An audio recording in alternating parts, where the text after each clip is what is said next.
Então, hoje a gente vai fazer um pequeno bate-papo sobre estratégias de upgrade de versão no Postgres. Desde estratégias com sem downtime ou com mínimo downtime. Vai ser bem interativo, então vocês podem interromper a hora que vocês quiserem. Pergunta, dúvida, não tem problema, tá? Para quem não me conhece, eu sou o Fabrício, da comunidade Postgres. Trabalho com Postgres desde 1999. Comecei na faculdade, depois mercado de trabalho, e hoje a gente tem uma empresa especializada em prover serviços profissionais com PostgreSQL. Então, a gente faz o que a gente chama de 360 graus. Ou seja, a gente, desde consultoria, mentoria, treinamento, suporte, DBA remoto, também implementação do Postgres, ou seja, correção de bug, implementar extensões ou até outras funcionalidades, customização do PostgreSQL. Eu colaboro com a comunidade Postgres já fazem... Cara, primeiro código que eu subi, acho que foi na 9.2. Nós estamos falando de 2008, 2009, na época. Que aí eu comecei a colaborar com o código. E desde aí, bom, sou pai, marido, e trabalho full time com PostgreSQL. Então, vamos falar sobre o upgrade. Eu fiquei imaginando de botar no slide todas as razões possíveis e impossíveis do porquê que vocês fazem um upgrade de versão com PostgreSQL. E qualquer questão, seja de negócio ou técnica, vai acabar caindo nesses dois itens aí. Correção de bug e novas funcionalidades. Ou seja, o Postgres tem um ciclo de desenvolvimento, que agora eu vou falar para vocês. Tem uma cadência de desenvolvimento onde são liberadas releases com novas funcionalidades anualmente e trimestralmente são lançadas as releases cumulativas com correção de bug de cada versão. Então, eu preciso de uma funcionalidade nova que vai deixar minha aplicação melhor para eu entregar mais valor para o meu cliente lá na ponta. Então, a razão de eu fazer o upgrade é por novas versões. Pô, saiu um bug crítico lá de segurança, não sei o que, uma falha, parará. Razão por causa de correção de bugs. Então, essas são as duas, digamos assim, alto nível, as duas razões principais do porquê que a gente faz um upgrade de versão no banco. Né? Aí a gente pode falar de questões de versões depreciadas, né? Porque o Postgres mantém as versões por 5 anos. Então, cara, eu estou com uma versão não suportada mais pela comunidade. Então, eu preciso fazer um upgrade para uma versão mais nova. Porque hoje no mercado tem muito deploy de versão muito antiga. A gente pega coisas bem estranhas e é interessante. Então, são duas razões pelas quais a gente realiza um upgrade. A política de versionamento do Postgres. A gente tem releases anuais, como eu falei, que são as major versions, ou seja, anualmente é liberada uma nova versão com uma série de novas funcionalidades que são trabalhadas durante o ciclo anterior. Ou seja, um ano de trabalho acumulado com novas funcionalidades é liberado. Essa liberação tem um roadmap, tem uns links aqui no slide, depois vocês podem olhar com mais detalhes. Ela é sempre programada para o final do terceiro trimestre. Então, agora, no final de setembro, início de outubro, provavelmente a gente vai ter a versão estável do Postgres 12, que é o ciclo atual. E trimestralmente é feitas as versões cumulativas, que a gente chama com os patches de correção de cada versão estável. E a gente mantém 5 versões suportadas, ou seja, esse ano, hoje nós estamos em 2019, em setembro vai ser depreciada a 9.4. Então vai sair o último conjunto de correções de bug da 9.4 e ela não vai receber mais correções. Ela vai ficar lá, pode ser usada, tudo mais, vai ter os pacotes nos repositórios e tudo mais, mas ela vai parar de ser mantida. Ok? Então, esse também é uma grande razão pela qual a gente faz um upgrade de versão. Eu estou com uma versão depreciada, então se sair uma falha crítica de segurança, o backpatch vai ser feito até a 9.5, depois que ela for depreciada. Então a gente mantém 5 anos de versão. Então todo ano, quando é liberada uma nova versão, a versão mais antiga é depreciada. Esse é o ciclo, essa é a cadência de desenvolvimento. Isso aqui é extremamente importante vocês entenderem. Inclusive é tópico para várias discussões e gera bastante confusão. Até a versão 10.0, a gente usava o Semantic Version, que é uma estratégia de numeração de versão de software, onde nós tinha a Major Version, o número da Major, o número da Minor Version e o número do patch daquela versão. Então, quando a gente instalava, por exemplo, a 9.4 ou a 9.5, a 9.5 é a minha Major Version, é a minha release. Aí a 9.5.1, aí sim é o patch de correção, o primeiro patch de correção da 9.5. 9.5.2, o segundo patch de correção da 9.5.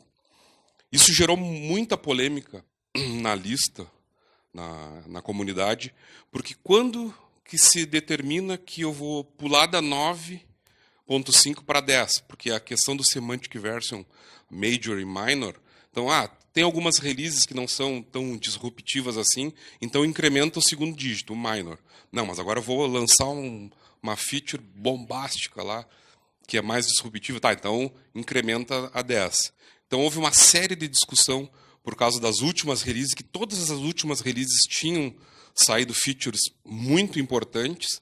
Isso estou falando na 9.4, na 9.5, 9.6, e não incrementou o primeiro dígito. Ele ficou lá esquecido. Ficou a 9, porque lá na 9.0 foi por causa do Streaming Replication, a replicação física nativa. Daí a gente mudou da 8 para 9, ou seja, incrementou o Major. E aí, como não chegou a um consenso, cara, então vamos suprimir a Minor Version. Vai ser só Major e Patch. Então, a partir da 10, a versão é 10, 11 e 12.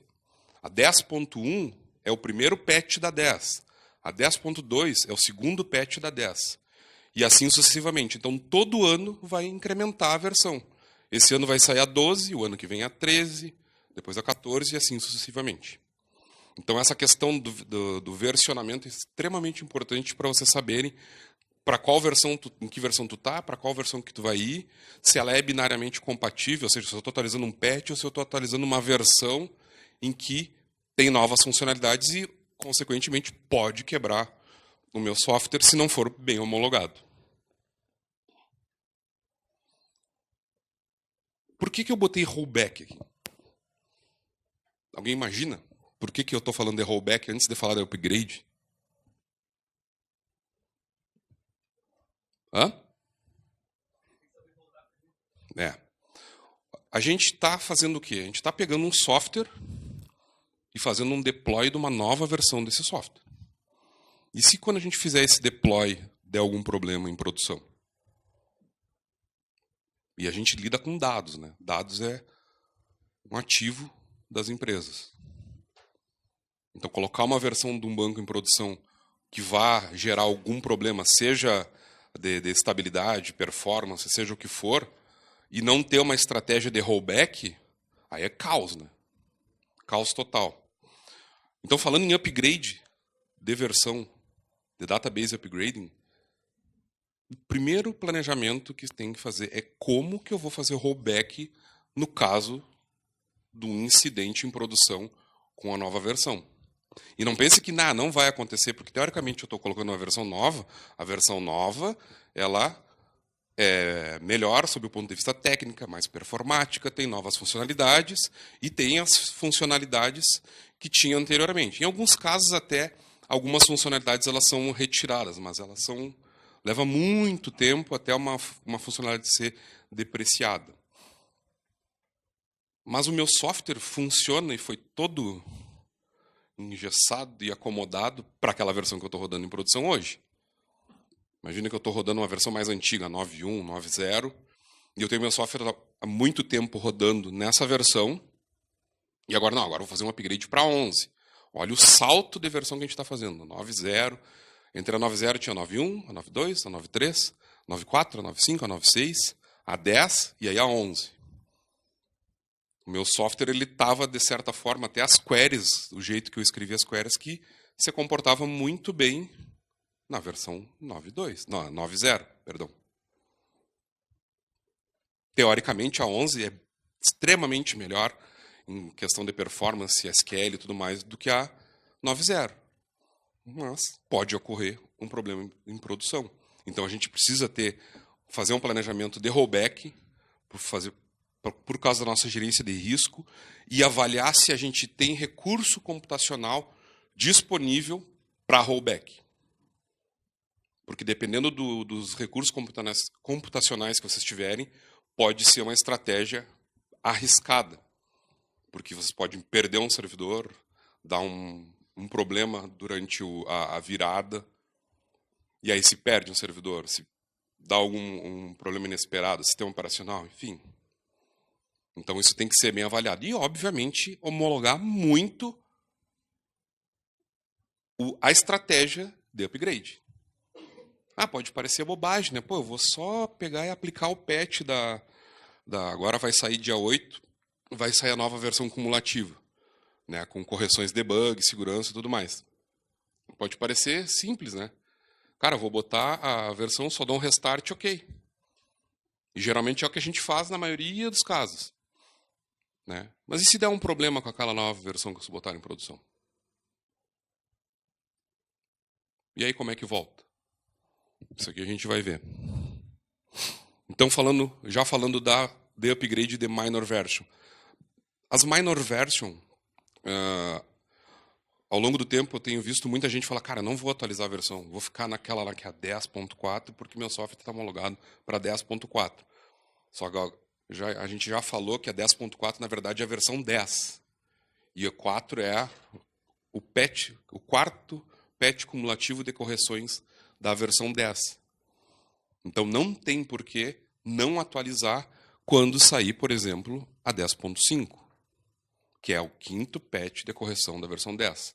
E eu falo que são binariamente compatíveis por quê? Porque basta realmente um restart no serviço para aplicar. Obviamente que, dependendo do que vem de correção, às vezes no release notes vem alguma operação. Cara, eu tenho que recriar um índice, tenho que fazer alguma operação, rodar um vácuo, ou apagar algum arquivo temporário, fazer alguma coisa. Então tem que estar muito ligado no release notes o que indica fazer. Geralmente é só atualizar o binário e fazer um restart. Então não precisa fazer dump restore, não precisa rodar PG upgrade, né? Esse tipo de coisa não precisa. Apenas o restart. Ok, o restart dá downtime? Sim, é um downtime mínimo. Porém, a gente tem estratégias, por exemplo, de usar replicação e fazer switchover e switchback controlado. O que eu estou falando com isso? Eu tenho um master e um slave. Então, eu pego primeiro e atualizo o slave. Atualizo o patch de correção, ficou tudo ok. Beleza. Eu pego o master, faço um switchover para o slave, ou seja, eu movo toda a escrita, as transações de escrita para o slave, promovo ele, né, a master. Pego o meu antigo master e atacho como slave do novo master e depois atualizo aquele cara. Pronto, mínimo downtime, eu vou ter todas as minhas operações funcionando e posso atualizar a minha aplicação. Ok? E um detalhe muito grande. Se vocês usarem, por exemplo, um pool de conexão, PG Bouncer, por exemplo, vocês podem mandar fazer um pause nos pools que vocês têm configurado, porque aí a aplicação de vocês conecta no pool e o pool conecta no banco, no PG Bouncer.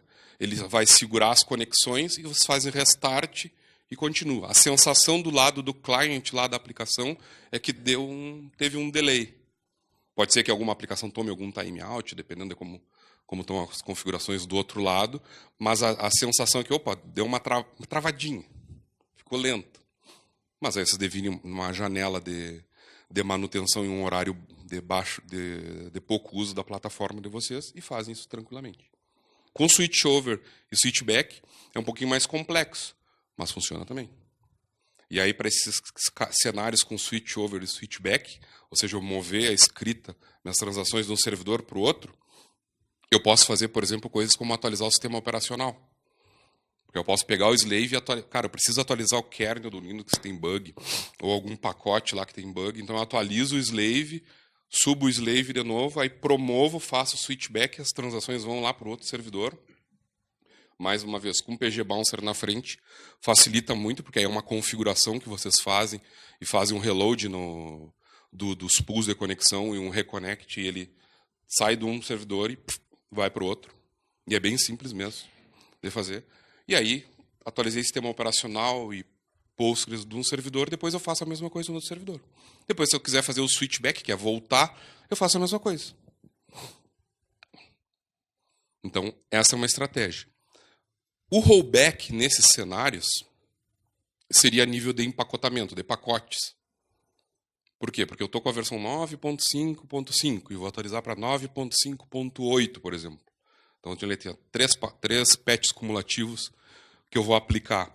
Então, eu salvo os pacotes da 9.5.5, ou seja, os RPM.deb deixo em algum lugar, e também salvo os pacotes que eu vou instalar da 9.5.8, se eu precisar deles. Porque aí, da próxima vez que eu for fazer um upgrade da 9.5.8 até os próximos patches de correção, eu já tenho aquela versão que é atual de produção. Porque o rollback é o quê? É fazer o downgrade dos pacotes no sistema operacional. Pode parecer bobagem, mas isso aí salva a vida. E aí um detalhe muito importante, até não coloquei aqui no slide, sobre isso é o seguinte. Nos repositórios oficiais lá, que é o apt.postgresql.org e o yam.postgresql.org, lá é mantido 4 pacotes. Então é a última versão e 3 para trás. Então, se vocês estão com uma defasagem de minor version muito grande, por exemplo, eu estou rodando em produção a 9.5.2 e já tem a 9.5.17. Se quando tu instalou a 9.5.2 tu não colocou os pacotes, tu vai tentar baixar dela, não está mais lá. Daí tu vai ter que ir no repositório, baixar a tag daquela versão e fazer a build dos RPM. Ou catar esses RPM em algum outro lugar. Mas lá no repositório oficial ficam os 4 últimos.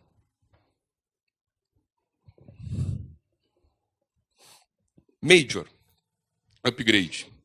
Primeira coisa, a gente tem janela para fazer upgrade. Ou seja, janela de parar tudo.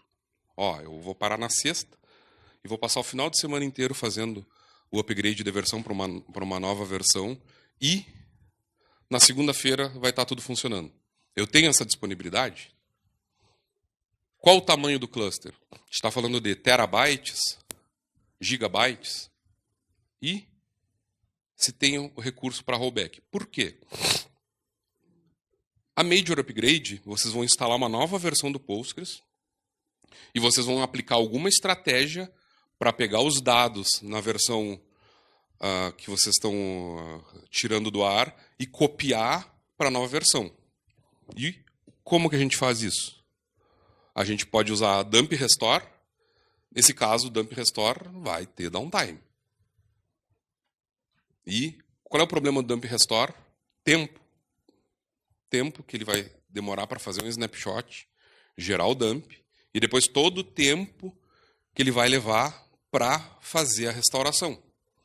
Porque o restore de um backup lógico, de um snapshot do dump, é um script SQL que ele cria essa tabela, faz o bulk lá dos dados, né, com copy, e depois ao final aplica constraints, índices e tudo mais. Então é uma operação bem demorada, dependendo do tamanho do cluster de vocês. Tá? E como é que eu penso num rollback para um cenário com dump e restore? Aí, se der um problema em produção, eu vou ter que abrir uma janela de manutenção, porque eu vou ter que fazer dump dos dados da nova versão. Imagina que a gente está trocando da 9.6 para 11. Então, vou fazer um dump dos dados na 11 e carregar de volta na 9.6 para botar de volta o sistema em produção. Então, com certeza, uma estratégia, uma major com dump e restore, vocês têm um longo tempo de downtime. Né? A única coisa boa que tem com dump e restore é que o cluster que vocês estão gerando, a instância ela é toda novinha, limpa. Todos os data files novos, tudo zeradinho. Porque usando o PG Upgrade e outras estratégias, vocês vão acabar copiando a nível de data files. É isso que o Postgres faz. E outro problema é o tempo de warm up para o cache. Ou seja, Você sobe em um restore, tudo bem, faz um vácuo, roda um analyze e tudo mais. É importante sempre quando faz um restore de um dump é rodar o vácuo e o analyze. O vácuo por causa do index only scan, que ele gera o free space map dos data files, senão vocês não conseguem ter index only scan. Antigamente, quando não tinha o index only scan, só um analyze já ok, atualiza as estatísticas e vai ok. Mas a partir da 9.2 tem que rodar um vácuo analyze. Senão vocês não vão ser beneficiados do index only scan. Ok? E o tempo de warm up do cache, de páginas do sistema operacional e disco, aí sim, porque vocês estão com a instância fria, como a gente chama. Não tem nada em cache, então a aplicação vai ter que começar a exercitar o banco da select, insert, update, para o banco começar a levar dados para cache para a própria shared buffer e também o sistema operacional levar informação da cache de disco. Então, esse é um problema quando vocês fazem um dump e um restore.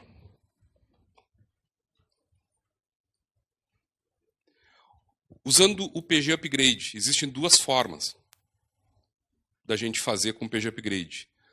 No formato in place ou no formato copiando os data files. Por padrão, o que o PG Upgrade faz? Ele move o catálogo, ele faz um dump do catálogo, ou seja, do esquema, na versão velha, e carrega esse esquema na nova versão, num outro cluster, um outro initdb, que ele gerou num outro diretório.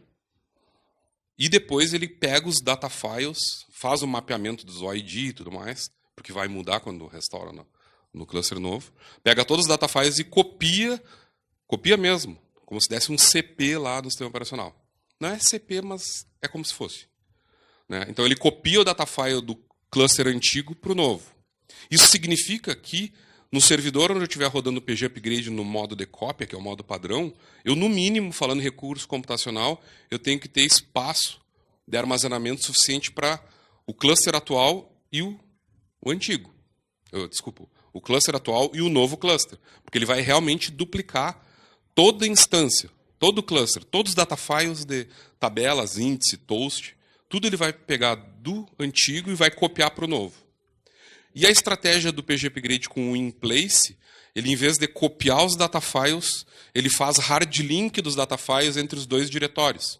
Então, depois tu pode ir lá no diretório do antigo e dar um RM, remover. Porque como é hard link, né, no file system vai ter dois lugares apontando para a mesma área de storage no file system.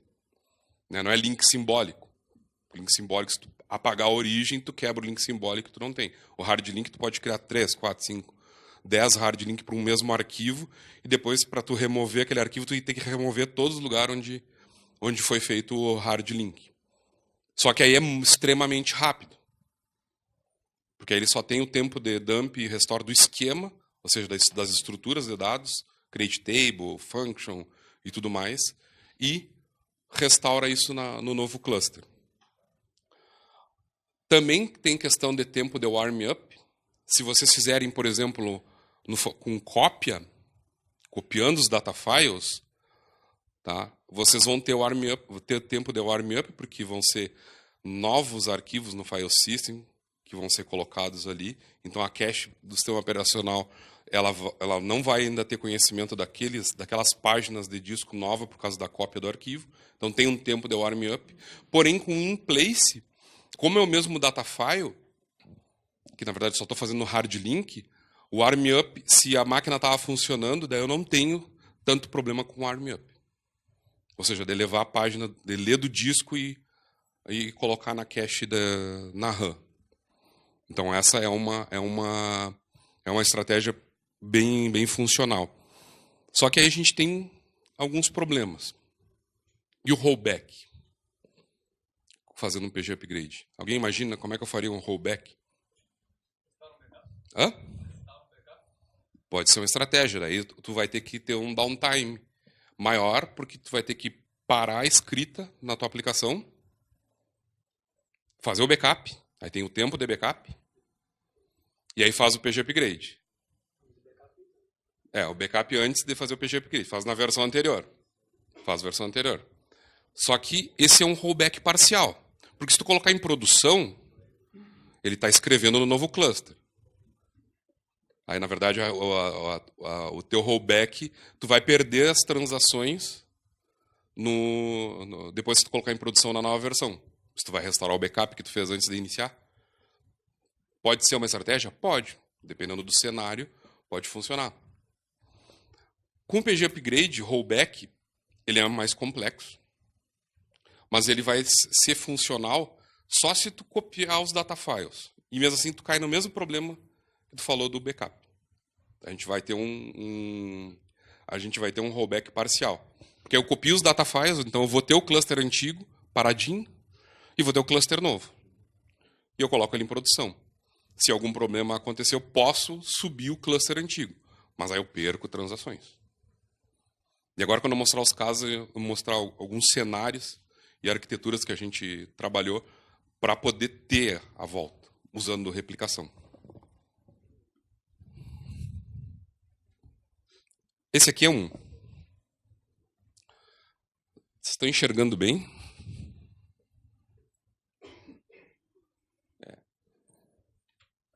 Seguinte, aqui a gente tem 2 data centers. Tá? Imagine que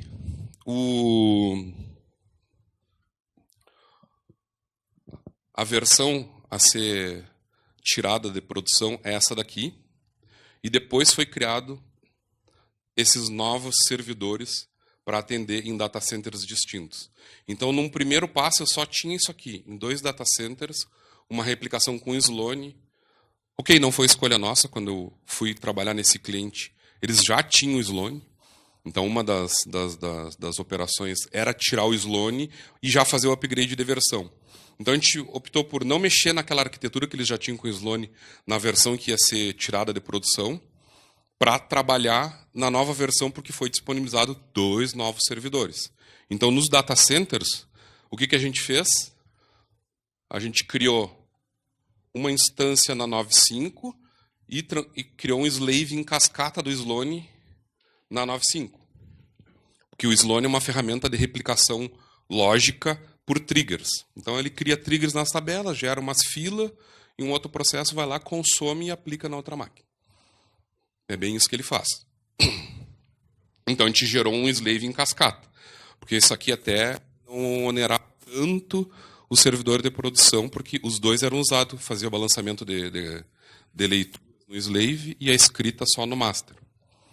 E a outra máquina 9.5 slave, aqui eu botei master, está errado.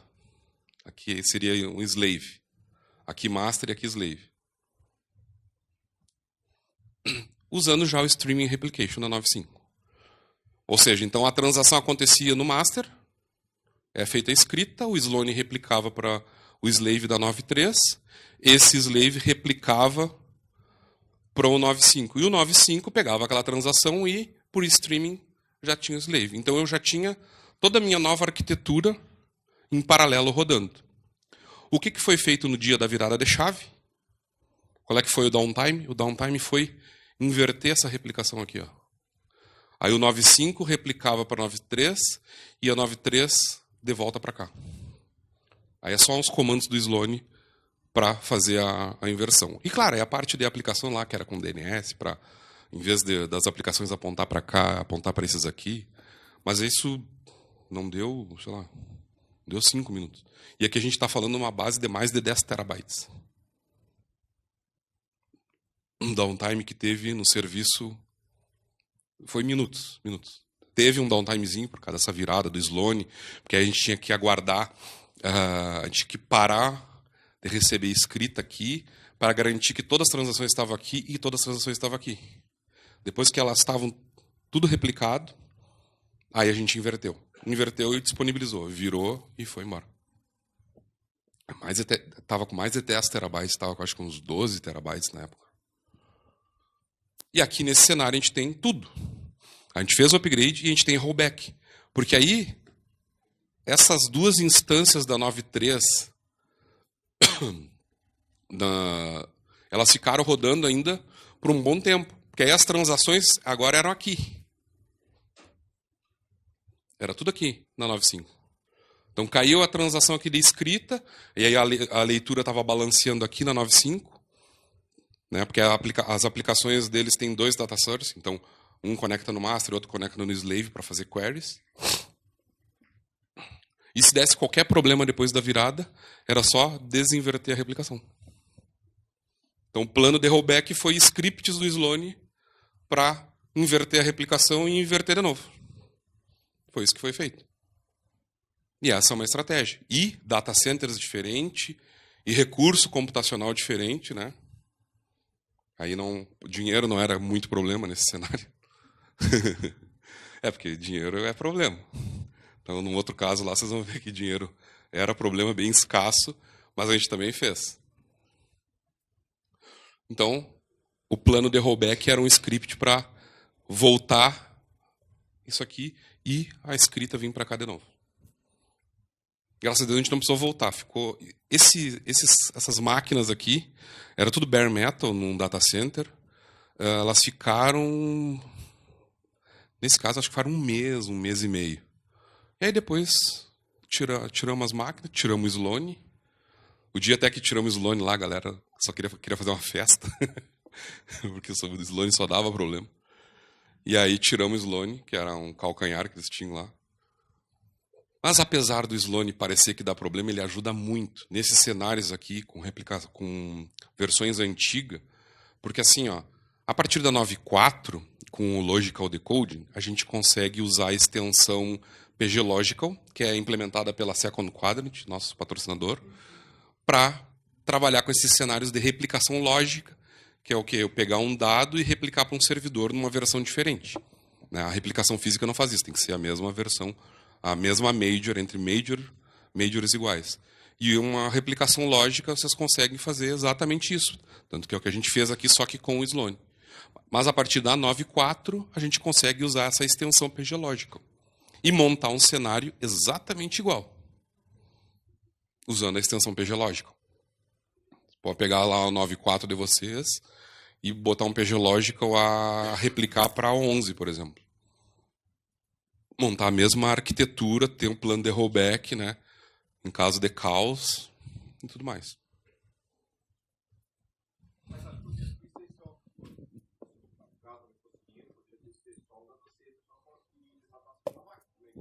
Poderia. Uhum. Não, sim, poderia. Nesse caso, eles já tinham 2 data centers por causa de alta disponibilidade e tudo mais, mas poderia também. A questão só que no mesmo data center é aquele caso assim, ó, e se explode o data center. Não, é que sinistro ocorre, lembra do 11 de setembro?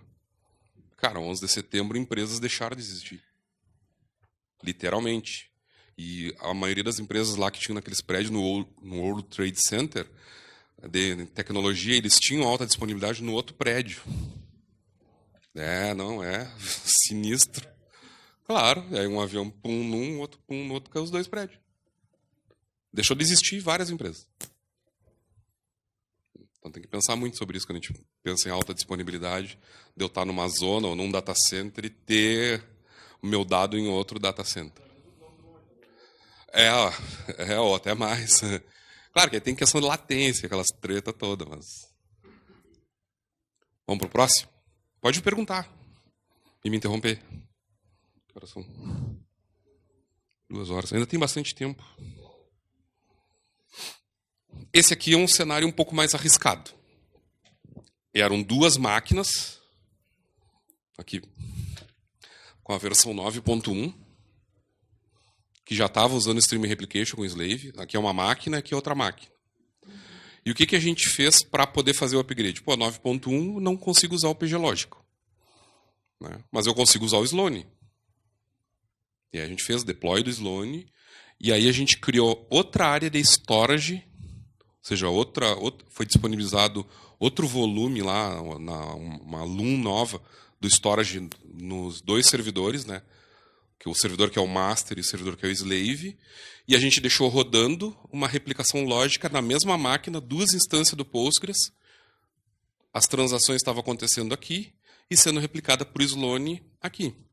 E ele já preparando o slave com Stream Replication lá na outra máquina, que essa aqui é uma outra máquina, server 2, com outro volume, o cluster do Postgres em outro disco.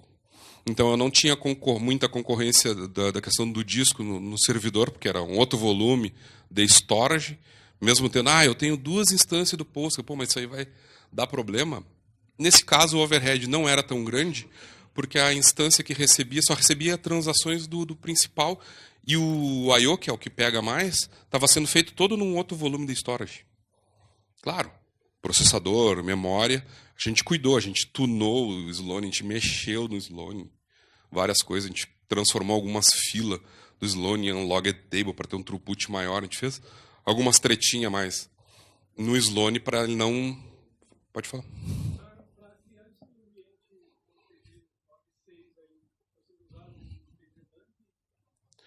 Aqui? Não, não, aqui a gente levantou, deixou configurada a replicação, e aí a cópia inicial aqui foi o próprio Sloane. Usei o próprio Sloane, a cópia dele lá. Eu não peguei, levantei um dump e depois peguei o Sloane. Cara, continua replicando daqui. Dá para fazer isso também? Dá para fazer. Mas eu preferi usar o próprio Sloane e ele controlar. A gente prefere fazer isso e ele fez. Demorou bastante tempo para fazer o snapshot inicial? Sim. Essa base aqui também tem alguns terabytes. Tinha alguns terabytes na época. Né? Então, na mesma máquina, eu replicava para 9.6 e a 9.6 fazia o streaming para o seu futuro slave. Quando a gente colocou em produção, o que a gente fez? Inverteu a replicação do Sloane. Então eu tinha o rollback, porque o 9.1 continuou rolando, e transferimos a escrita tudo para a 9.6. Aí foi uma questão só de configuração na máquina, lá, se eu não me engano. A porta do Postgres aqui ficou numa porta diferente. Foi uma coisa assim. E aí a virada das aplicações foi apontar para outra porta. Aqui é 5432 e aqui eu acho que era 5433. Uma coisa assim, um detalhe. E aí eu tinha um plano de rollback, porque se alguma coisa desse alguma treta, e é um sistema crítico também, se alguma coisa acontecesse, eu poderia, de novo, o plano de rollback era um script do Sloane de inverter o servidor. Inverter o fluxo da replicação. Simples assim.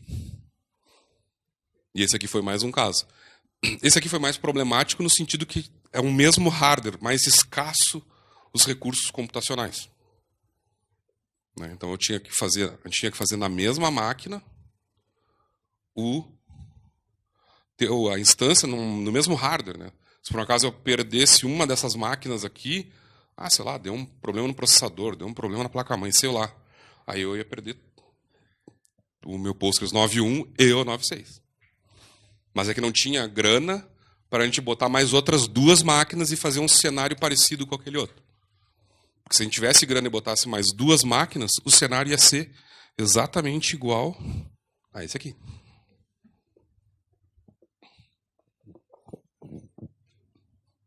E aí, falando que nem eu estava comentando a partir da 9.4, a arquitetura, a partir da 9.4, a única coisa que ia mudar é que, em vez de ter Sloane aqui, teria o PG lógico, replicação lógica. Aí ia funcionar tranquilamente.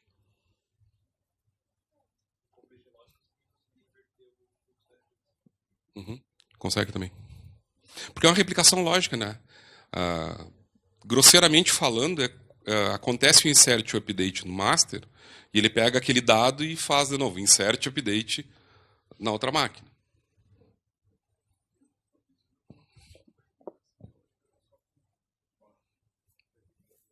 Uhum.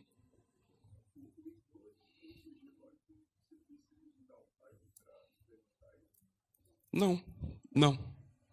Não, claro que assim, no caso do PG Logical, a instalação do PG Logical exige que tu configure a Shared Preload Libraries. E aí esse cara tem que dar um restart no serviço. Um restart, vai. Se tu não tem ele previamente configurado, tu vai precisar de um restart. Porque ele tem um background worker lá que é responsável de fazer a replicação. De pegar o log da transação, decodificar e mandar para o outro PG Logical que tu quer que aplique a transação. Ele faz a mesma coisa que na replicação física o wall sender faz. Wall sender e wall receiver.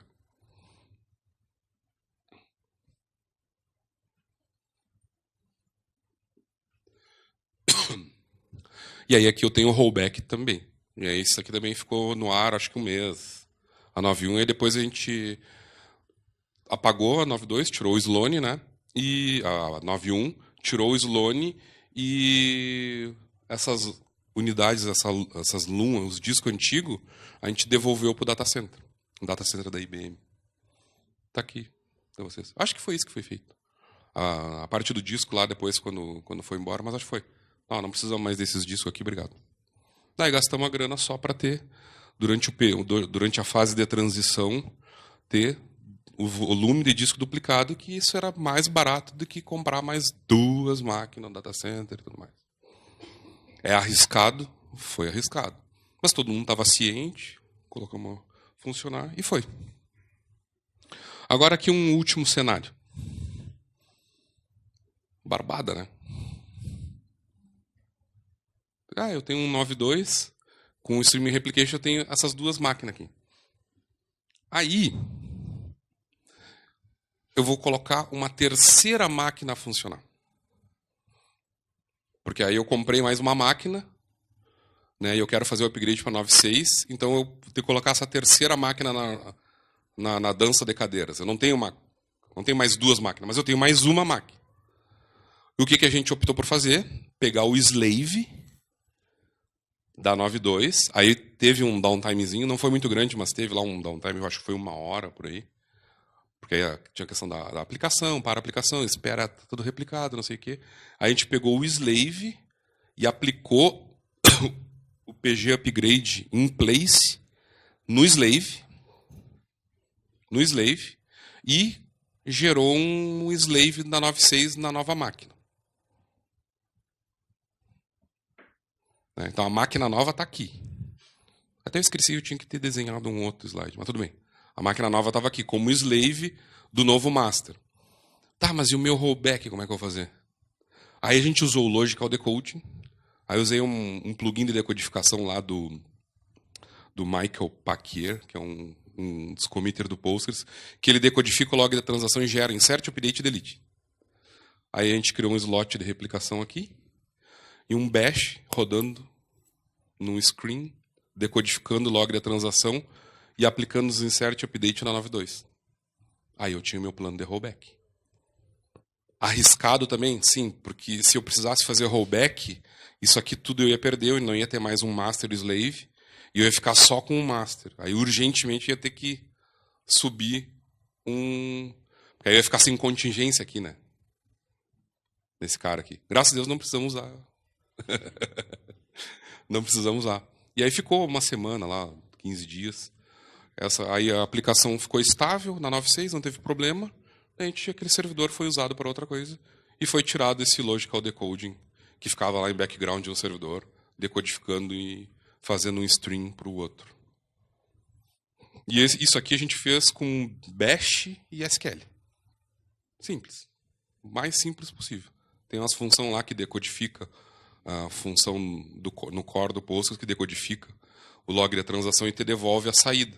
Aí pegava a saída, PSQL e aplicava lá do outro lado. Aplicou, não deu erro na transação? Beleza, limpava aquela transação do slot. E assim ia fazendo um atrás do outro. Como um string mesmo. Bem simplesinho. Mas aí eu tinha o meu plano de rollback. Isso aqui a gente testou muito antes, homologou muito antes de fazer a virada, planejou bem. E aí a gente aplicou em produção. Aí são os 3 cenários. E aqui também a gente fala de terabytes de dados. Os 3 cenários é terabytes. Não tem nenhum com pouquinho dado. Aqui acho que tinha uns 2 terabytes e meio. A outra lá também, essa daqui, também era nessa ordem de 2 a 3 terabytes. A maior era esse cenário aqui. Aqui era mais de 10 terabytes de dados.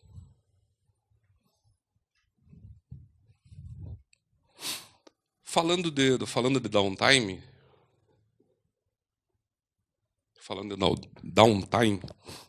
a gente tem o PG Bouncer, que nos ajuda muito a isolar as conexões direto com o Postgres e eu fazer um gerenciamento delas para eu poder, de repente, fazer uma pausa nos pools de conexões para eu poder fazer alguma manutenção na minha instância, um restart. Quero instalar o PG Lógico. E preciso dar um restart, né? Porque eu vou ter que configurar lá a Shared Preload Library e dar um restart do serviço. Se tu tem um PG Bouncer na frente e todas as tuas aplicações passam pelo PG Bouncer para chegar no Postgres, tu pode ir lá no PG Bouncer, pausar as conexões, ir no Postgres, restart, depois dar um resume, e a aplicação ela vai achar que, opa, deu uma travadinha, deu sei lá, uma latência de rede.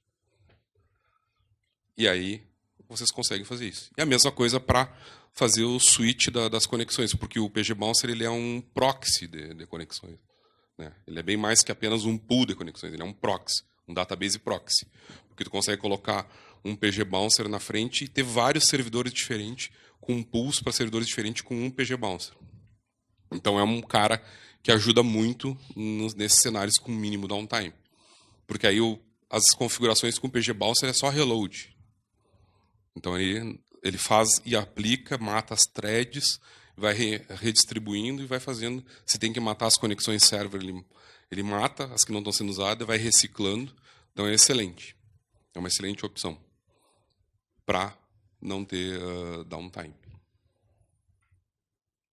Basicamente era isso que eu queria conversar com vocês sobre upgrade de versão. Dúvidas?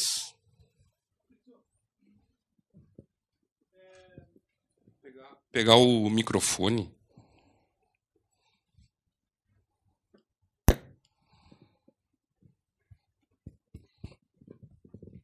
Por causa da gravação. Oi. Sobre a replicação lógica ou Sloan, no caso de tu ter mudança na estrutura das tabelas, DDL, né? Ele vai automaticamente replicar isso, ou tu vai ter que criar isso ao fazer essa alteração lá no slave também? Não. Nem o Sloan, nem o PG Logical replicam DDL. O PG Logical eu acho que até tem um negócio para replicar DDL, mas eu nunca usei. Mas o Sloan não tem. Então tu tem que fazer o deploy. O Sloan fornece uma forma de tu, cara,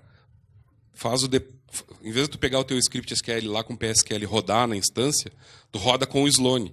Daí ele roda no master e nos slave que tiver. O Sloan faz isso, né? Mas tu tem que ir lá e fazer o deploy e dizer para ele aplicar mas não é por replicação, né? Tu não vai dar um create table e magicamente vai cuspir um create table lá no slave. Não tem? Alguém mais?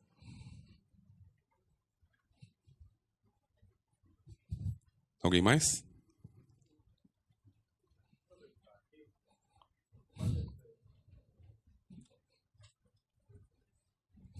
Aproveitar que você mexe com o PG Bouncer, eu estava com uma dúvida, que quando eu tive interesse em usar ele, eu vi que eu não vi nenhuma opção de eu configurar, por exemplo, esse aqui é o mestre, você manda a operação de escrito para esse aqui e as de leitura para o outro. Então eu acabei optando pelo PG Pool.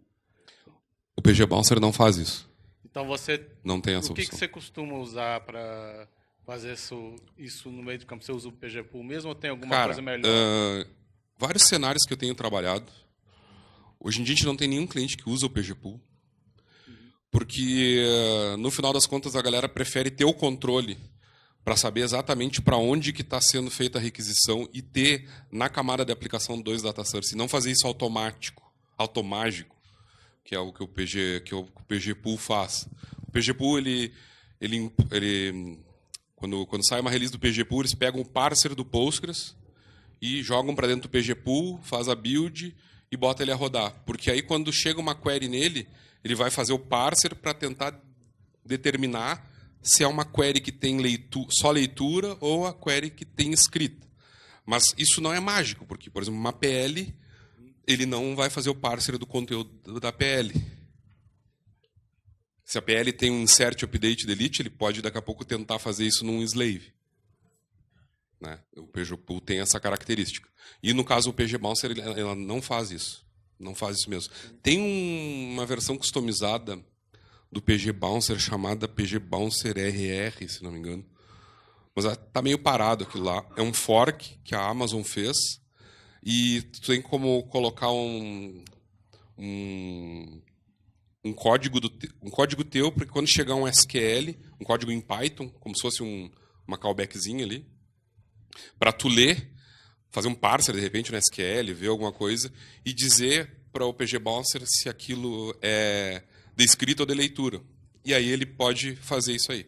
Mas é uma outra versão. Na versão nativa não tem esse recurso. Aí tu controla a nível de aplicação. Entendi. Tranquilo?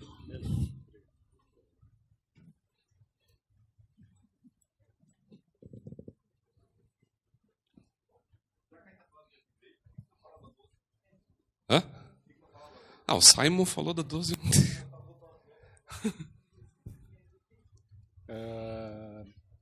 A estratégia de migração da 9.6 para 11 é semelhante, toda a parte, né, de upgrade também, estratégia, né, de rollback? Sim. Sim.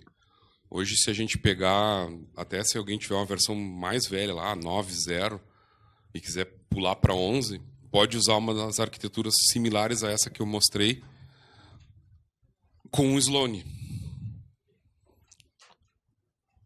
Tipo essa aqui.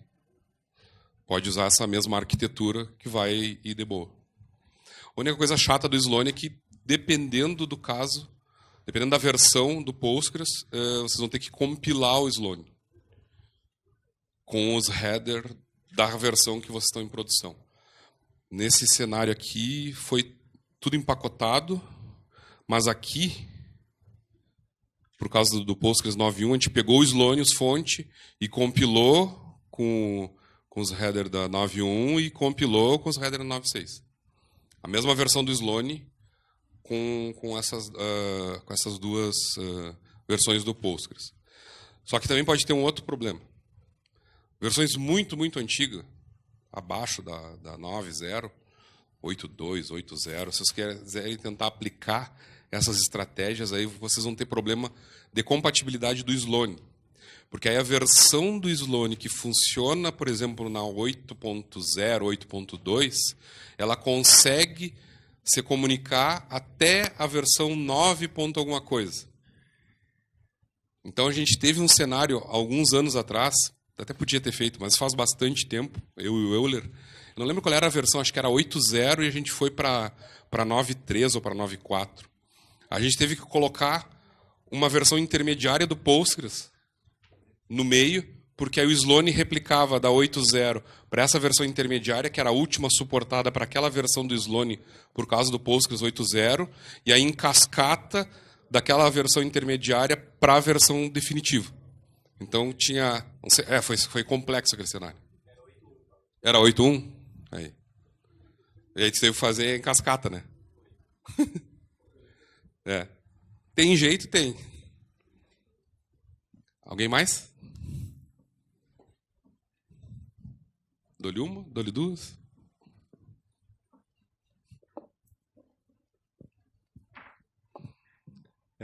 Eu tenho uma situação em que nós vamos fazer uma migração do servidor nosso que está na AWS para a Azure.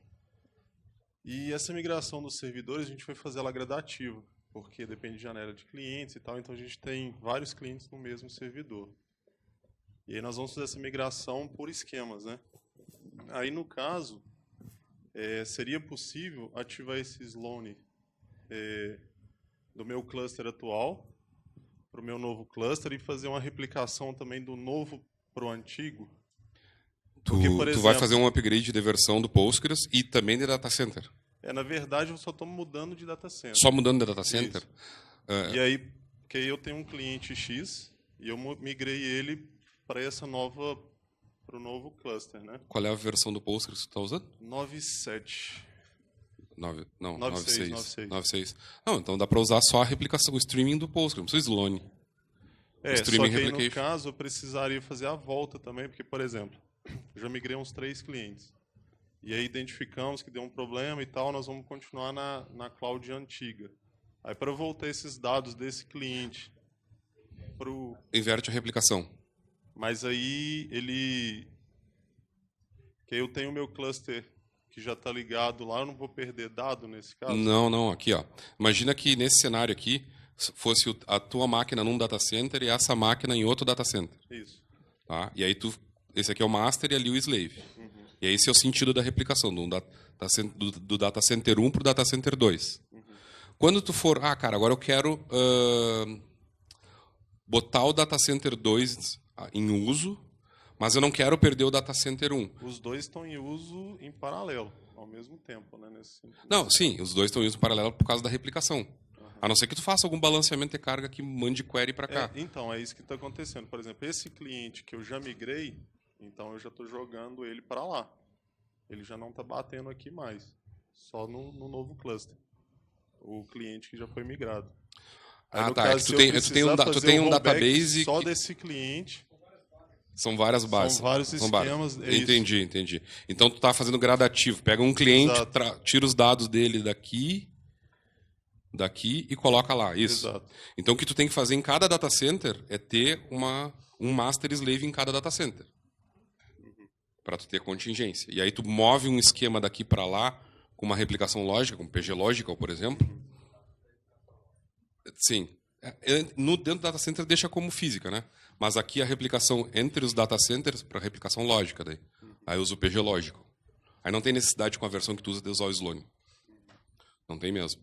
Usa ele. E aí tu vai movendo para lá. Aí aqui dentro tu vai ter um outro slave com os dados. Agora, se tu quisesse trazer de volta para cá, teria que desenhar a arquitetura. Tipo, eu movi o dado do cliente 1 para cá, mas eu tenho a contingência daquele cliente 1 no outro data center, não no mesmo. Teria que desenhar uma outra arquitetura. Diferente. Caso, aí ficou diferente. A gente precisa de negociar janela com o cliente, então a gente não vai conseguir todos os clientes na mesma janela. Então, por isso que a gente vai migrando à medida que for conseguindo essa janela. Se tu fizesse tudo numa sentada só, seria mais simples, porque seria só colocar uma replicação física, né? Tá, agora nós vamos lá para o data center, né? Todo mundo, todo o teu cluster, então, ou seja, todos os teus clientes, para lá. E aí inverte o sentido da replicação, e aí tu tem a tua contingência, o teu rollback no outro data center de todo mundo. Mas aí, no caso, o pessoal que não foi migrado para lá, que está batendo no cluster antigo. Não, mas aí eu que digo, aí nesse cenário com replicação física, é num tiro só. Tem que ser tudo todo mundo ao mesmo tempo. Então, todo mundo está batendo só aqui. Né? Que é o teu data center atual. Aí, no novo data center, tu tem um slave físico. Quando tu for transferir para lá, na verdade, tu vai transferir as conexões, porque os dados já está replicado. Aí tu vai virar todo mundo para lá. Aí é com replicação física. A parte com replicação lógica, tu tem fazendo esquema por esquema e desenhar uma arquitetura um pouco mais complexa que essa para tu ter contingência, né? Que deu um sinistro lá no novo data center. Põe num outro slide que eu tinha pensado, eu não sei, que eu tinha pensado. Para questão de conexão, sim, tu pode para desviar a conexão de um servidor para o outro, mas eu estou falando da contingência dos teus dados, de redundância.